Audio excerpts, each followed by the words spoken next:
أكبر الله أكبر الله أكبر الله أكبر الله أكبر لا إله إلا الله والله أكبر الله أكبر ولله الحمد الله أكبر كبيرا والحمد لله كثيرا وسبحان الله بكرة وأصيلا لا إله إلا الله لا نعبد إلا إياه مخلصين له الدين ولو كره المشركون لا إله إلا الله وحده صدق وعده ونصر عبده وأعز جنده وهزم الأحزاب وحده لا إله إلا الله والله أكبر الله أكبر ولله الحمد إن الحمد لله نحمده ونستعينه ونستغفره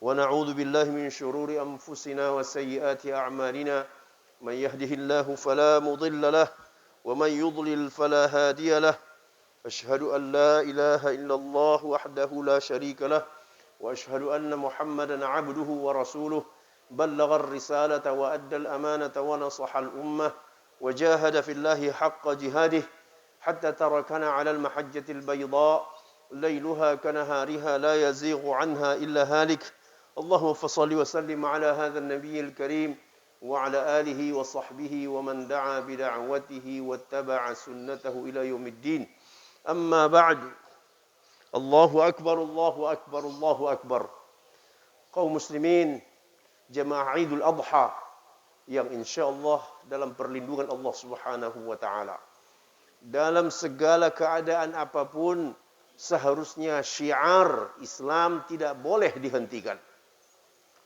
Idul Adha, Idul Fitr, salat berjamaah ini adalah merupakan syiar Islam yang tidak boleh berhenti selama kita masih mengaku sebagai hamba Allah Subhanahu wa taala. Pada hari ini adalah hari ke-10 dari bulan Zulhijjah. Sebagaimana kita tahu bahwa 10 hari pertama Zulhijjah ini hari-hari yang amat istimewa di sisi Allah Subhanahu wa taala. Kalau setiap muslim mengetahui kedudukan 10 pertama Zulhijjah ini, niscaya mereka habis-habisan beramal di dalam 10 hari ini. Akan tetapi karena ketidaktahuan, hari berlalu hari per hari sampai akhirnya kita pun berada di hari yang terakhir dari 10 Zulhijjah, tidak banyak yang bisa kita ambil atau tidak banyak yang bisa kita panen dari pahala karena ketidaktahuan kita.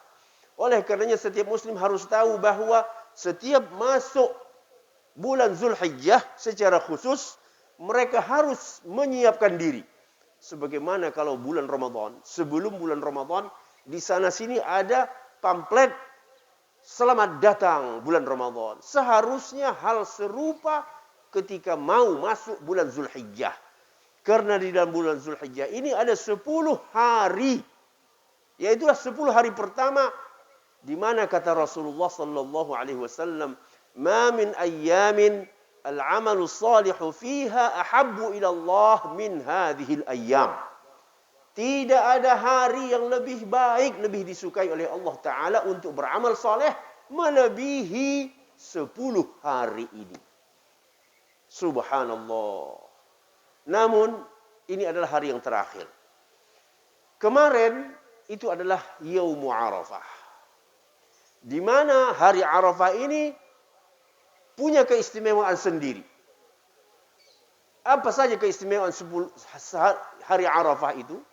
Allah Subhanahu wa taala turun dari arasy-Nya ke langit dunia melihat hamba-hambanya di siang hari. Biasanya Allah turun dari arasy ke langit dunia setiap malam pada sepertiga malam yang terakhir melihat siapa hambanya yang bangun bertahajud, membaca Al-Quran, berzikir. Akan tetapi di siang hari Allah turun pada hari Arafah. Inilah hari istimewa yang pada tanggal itu kaum jemaah haji sedang berwukuf di Arafah. Disebutkan Allah membanggakan ahli Arafah kepada penduduk langit. Allah membanggakan ahli Arafah, artinya orang-orang yang wukuf di Arafah, itu dibanggakan Allah kepada penghuni langit. Para malaikat, lihat kamu itu hambaku. Mereka datang dari berbagai penjuru, memenuhi panggilanku. Apa mereka mau? Catat. Begitulah orang-orang yang hadir di Arafat. Akan tetapi bagi kita yang tidak bisa hadir di bumi Arafah, diganti oleh puasa saumu yaumi Arafah. Di mana pahalanya, kata Nabi kita SAW, yukaffiru sanah al-madiyah wal baqiyah. Menghapuskan dosa selama 2 tahun berturut-turut. Dosa tahun lalu dan dosa yang akan datang dihapuskan Allah Ta'ala dengan berpuasa 1 hari, yaitu hari Arafah. Walaupun sesungguhnya berpuasa pada bulan Zulhijjah ini disunnahkan dari tanggal 1. Dari tanggal 1 Zulhijjah masuk bulan Zulhijjah disunnahkan berpuasa sampai kemarin. Sampai hari Arafah. Maka pada hari ini adalah hari raya Id. Tidak ada yang berpuasa. Nah, Allah Subhanahu wa taala mengkhususkan ibadah haji ini memang luar biasa. Ibadah haji adalah salah satu ibadah yang tidak sederhana. Oleh karenanya hari Arafah itu adalah hari mulia. Hari ini juga adalah hari terakhir yang disebut dengan Yaumun Nahar, hari penyembelihan, di mana jamaah haji bergerak dari Masy'aril Haram menuju Mina untuk melempar jumrah, yaitu Jumratul Aqabah. Hari inilah hari terakhir dari 10 hari Zulhijjah. Sudah barang tentu yang namanya hari penutup itu juga merupakan kunci dari kemuliaan. Oleh karenanya juga kita yang tidak berada di tanah haram, kita disunnahkan untuk melaksanakan salat Id. Setelah salat Id ini, kita pun menyembelih kurban. Dan jangan ada keluarga muslim yang tidak berkurban, kecuali memang sudah tidak punya sama sekali. Paling tidak 1 ekor kambing. Di dalam hadis dikatakan, man kana lahu sa'ah wa lam yudahhi fala yaqrubanna musallana hada. Siapa yang masih punya kemampuan untuk membeli kurban tetapi dia tidak berkurban, janganlah dia dekat-dekat dengan tempat salat kami. Begitulah Rasulullah tidak suka kepada orang yang tidak berkurban. Wabil khusus di dalam 2 tahun terakhir ini, di mana kita sadar kaum muslimin betul-betul terpukul oleh kondisi ekonomi yang semakin suram. Banyak kaum muslimin yang paling menjadi korban adalah kaum muslimin. Kenapa? Karena kita adalah mayoritas. Mau susah, kitalah yang pertama susah. Oleh karenanya, dengan kehadiran Idul Adha, ini memberikan semangat sedikit, di mana orang-orang susah di antara kita bisa menyicipi sepotong daging yang tidak mungkin dia beli selama 1 tahun, karena mereka orang-orang yang mengalami kesusahan dan penderitaan. Jadi, di dalam hari-hari ini, mari sama-sama kita yang pertama meningkatkan rasa solidaritas kita, saling memperhatikan satu sama lain. Kata hadis Nabi tadi, dalam 10 hari Zulhijjah itu, amal soleh tidak ada tandingannya. Tidak ada tandingannya di hari-hari lain. Sampai ada sahabat bertanya, walal jihad ya Rasulullah, apakah jihad juga kalah? Lalu Rasulullah menjawab, walal jihad, jihad juga kalah pahalanya. Jadi di dalam 10 hari ini, betul-betul menjadi perhatian kita. Cari segala macam bentuk amal. Dan amal yang paling populer di hari-hari ini adalah menolong orang lain. Orang sedang kesusahan, orang sakit, tidak dapat oksigen, tidak dapat perawatan. Ini semuanya merupakan ladang amal. Amal itu tidak hanya salat sunnah, tidak hanya berzikir, walaupun itu sebahagian daripada amal.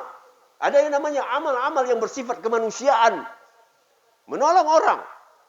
Subhanallah, tidak ada zaman yang kita lalui separah 2 tahun terakhir ini. Jadi kalau kita mau evaluasi di dalam agama kita ini, yang namanya musibah itu karena dosa. Itu sudah pasti itu. Tidak ada interpretasi lain. Di mana ada musibah, apalagi berskala luas, pasti di situ ada dosa yang dipertontonkan. Allah sudah melarang, tetapi manusianya tidak peduli. Allah telah memberikan keterangan di dalam kitabnya, Rasulullah telah menyampaikan di dalam hadis-hadisnya, tetapi manusianya cuek, tidak peduli. Yang penting kepentingan saya. Maka pada saat itu Allah akan menghukum mereka. Ketika Allah menghukum, yang kena bukan hanya si pelaku. Yang tidak ikut-ikutan pun akan ikut kena musibah. Dan itu rumus. Di dalam Al-Quran, wattaqu fitnatan la tusibanna alladhina zalamu minkum khassah. Awas, hati-hati kamu. Kalau sudah terjadi musibah, dia tidak hanya menimpa orang-orang yang berlaku, artinya yang melakukan perbuatan yang dimurkai Allah itu, akan tetapi semua yang ada di situ akan ikut kena. Lalu apa yang harus kita lakukan selain membangun solidaritas, mempererat ukhuwah, saling menolong, saling memperhatikan, juga mendekatkan diri kepada Allah Ta'ala. Agar Allah angkatkan ini bala. Dan tidak ada yang bisa mengangkatkan ini kecuali hanya Allah Ta'ala. Semua usaha manusia sudah dilakukan, tetapi tak ada yang berhasil. Jadi oleh karenanya, ini kesempatan, khususnya hari yang terakhir dari 10 Zulhijjah, mari kita bermunajat kepada Allah Subhanahu wa Ta'ala. Minta dengan serius. Kalau menangis, kalau perlu menangis, menangis. Meminta kemurahan Allah Ta'ala agar Allah lepaskan kita dari musibah yang dahsyat ini dan memberikan jalan keluar kepada kita, hamba-hambanya, untuk kembali kepada keadaan semula. Allahu Akbar, Allahu Akbar, walillahil hamd. Kaum muslimin yang dirahmati Allah Subhanahu wa Ta'ala, agama kita adalah din yang sempurna. Segala informasi yang kita inginkan, insya Allah akan kita temukan jawabannya di dalam agama kita. Baik itu secara global di dalam Al-Quran, begitu juga secara terperinci di dalam hadis dan buah pikiran para ulama kita. Marilah kembali kepada Islam. Kembalilah kita kepada Islam. Sebagaimana sering ayat yang kita baca di doa iftitah.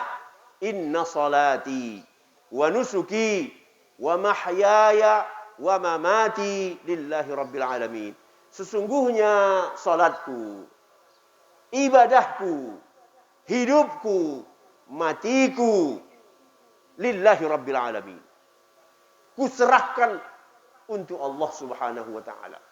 Nah, kalau kita sudah berikrar semua aktivitas kita, hidup kita, sampai kepada mati kita, kita serahkan kepada Allah, maka komitmen dengan pernyataan itu. Artinya apa? Serahkan kehidupanmu diatur oleh Allah Subhanahu wa Ta'ala. Jangan kau mau mengatur hidupmu dengan mengingkari aturan yang sudah Allah Subhanahu wa Ta'ala tetapkan. Jadi kembalilah kepada agama Allah. Dalam menyelesaikan segala persoalan, kembalikan kepada aturan yang telah Allah Subhanahu wa Ta'ala. Di hari-hari ini begitu banyak nyawa, begitu banyak jiwa yang berpulang. Saudara kita, kerabat kita, teman dekat kita, bahkan grup-grup di media sosial. Setiap hari kita membuka, isinya adalah inna lillahi wa inna ilaihi raji'un.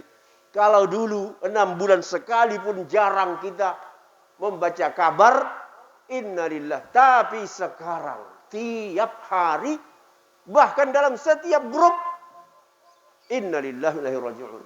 La ilaha illallah.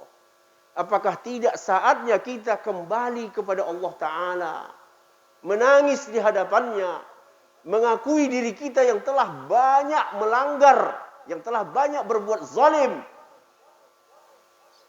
dan menzalimi diri sendiri?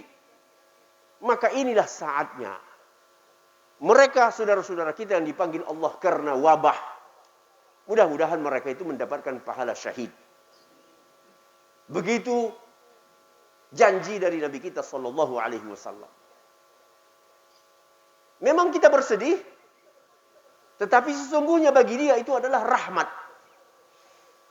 Nah, ini kadang-kadang mindset yang belum pas. Seolah-olah orang yang meninggal karena wabah itu adalah karena keteledoran dia. Tidak, bukan karena keteledoran. Rata-rata orang semuanya di zaman ini menjaga prokes, tetapi tetap saja kena. Tolong fikirkan itu. Jadi bagi mereka yang ditakdirkan Allah meninggal di zaman wabah ini, kalau di dalam bahasa hadisnya itu adalah rahmat untuk mereka. Kasih sayang Allah. Karena orang-orang yang meninggal dalam wabah akan diberikan Allah pahala syahadah, mati syahid. Dan bagi mereka yang menderita sampai saat ini, kita tahu yang namanya penderitaan itu penggugur dosa. Menggugurkan dosa dan maksiat yang pernah kita lakukan.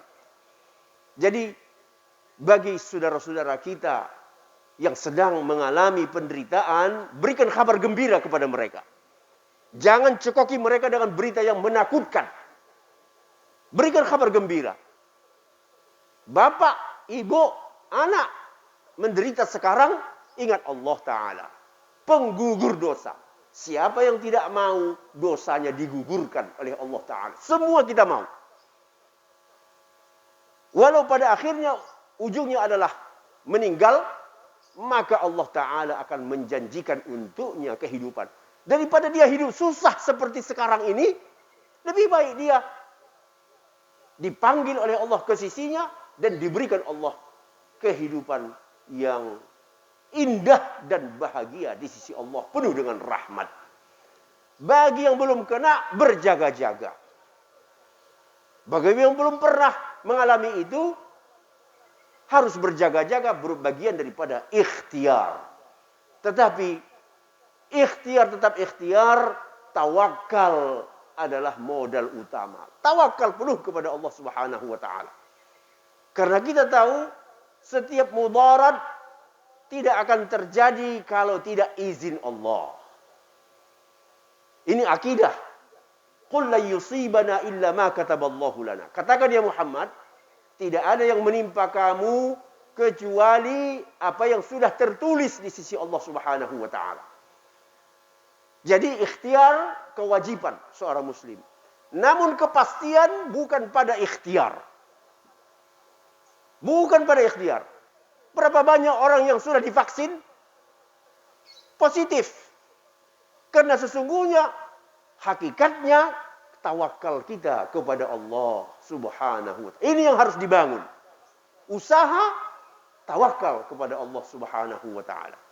Semoga Allah Ta'ala melepaskan kita dari musibah ini dan mengangkatkan wabah ini dari seluruh dunia dan termasuklah di antaranya hamba-hamba Allah Subhanahu wa Ta'ala yang beriman.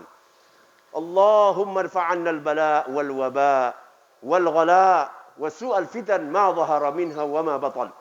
اللهم أصلح لنا ديننا الذي هو عصمة أمرنا وأصلح لنا دنيانا التي فيها معاشنا وأصلح لنا آخرتنا التي إليها معادنا واجعل الحياة زيادة لنا في كل خير واجعل الموت راحة لنا من كل شر يا رب العالمين. اللهم أعنا على ذكرك وشكرك وحسن عبادتك. اللهم إنا نسألك الهدى والتقى والعفاف والغنى. اللهم قنا ونجنا من هذا الفيروس. اللهم قنا ونجنا من هذا الوباء. اللهم قنا ونجنا من هذه الأمراض يا رب العالمين. اللهم ارحم موتانا وموتى المسلمين واشف مرضانا ومرضى المسلمين وعاف مبتلانا ومبتلى المسلمين يا رب العالمين. ربنا آتنا في الدنيا حسنة وفي الآخرة حسنة وقنا عذاب النار. عباد الله، إن الله يأمركم بالعدل والإحسان وإيتاء ذي القربى وينهى عن الفحشاء والمنكر والبغي يعظكم لعلكم تذكرون. فاذكروا الله يذكركم واشكروه على نعمه يزدكم ولذكر الله أكبر والله أعلم ما تصنعون. Marilah kembali ke rumah masing-masing dengan penuh tawakal, dan selanjutnya bagi yang berkurban, sembelihlah kurban dengan penuh harapan agar Allah menerima kurban kita dan membagi-bagikannya kepada saudara-saudara kita. Semoga ini semuanya merupakan amal soleh yang akan membantu kita di yaumul akhir kelak.